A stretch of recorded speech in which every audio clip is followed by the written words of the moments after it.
Well, it's spring of 2025, and Anytype has yet again prepared a pretty hefty update. Finals week made me pretty late on this one, but it also came after the release of my largest video yet, so I apologize for the delay. Let's dive right in. First of all, the new UI is incredibly smooth. I like the icons, the sidebar with all of my spaces now looks a little more natural, and it overall just really feels more polished. Under the surface, though, I'm a little worried about the user experience. See, Anytype looks a lot simpler, but that's just because they hid away the menu options.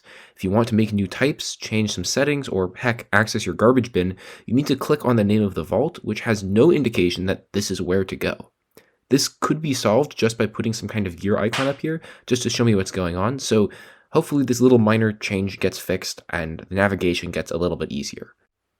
If we move beyond the sidebar, though, we'll see Anytype's gotten a complete overhaul in terminology.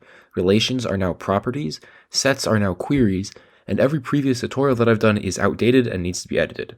Great. All jokes aside, I think that this is a good change. Properties is a far more natural sounding name than relations, and queries sound pretty good too, although I will miss calling them sets.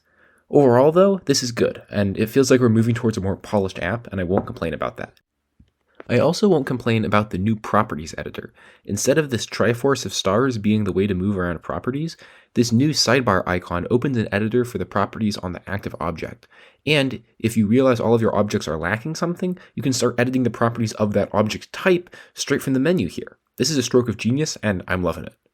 Types also get these new icons, differentiating them from individual objects, which still use emojis. I like this, but it's not that big of a deal. I've heard some people complain that it's a removal of options, which I guess is true, but really, to me, it's just the difference of an image or two. I guess I'd rather have the choice, but I also realize that I'm not the demographic to be affected by this, so I think it's better to keep the option around, but I like these new icons, and I think they look pretty slick. And custom shortcuts are finally here. I've wanted this one for a long time, so it's great that it's finally here. Finding the menu is a little bit tricky. I had to resort to the help menu up in the menu bar, but at last I can finally bend this application to my will. Plus, there are a lot of new commands here to bind, or other commands that we haven't really seen before, so that's great. A few quick quality of life features were added too. Chief among these is the ability to choose what day of the week you start on. Since 2021, everyone's used Monday as the beginning of the week in Anytype. As a true American patriot, I don't know how to start my week on anything other than the Lord's Day, so this is a relief to me. Plus, like with the hotkeys, it's just more options, and that's always a good thing.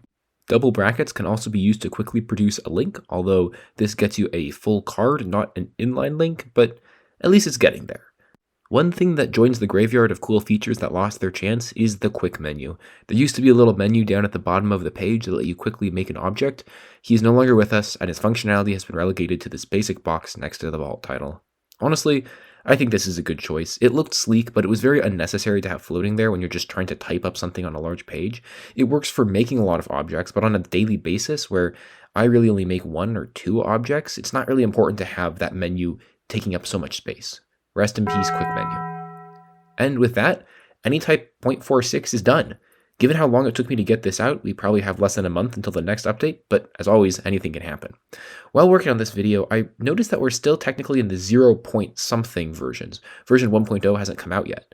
While I know Anytype is technically a beta app, it's really starting to feel like a matured tool rather than a novelty. Hopefully the next year or two gets us close to a full Anytype release.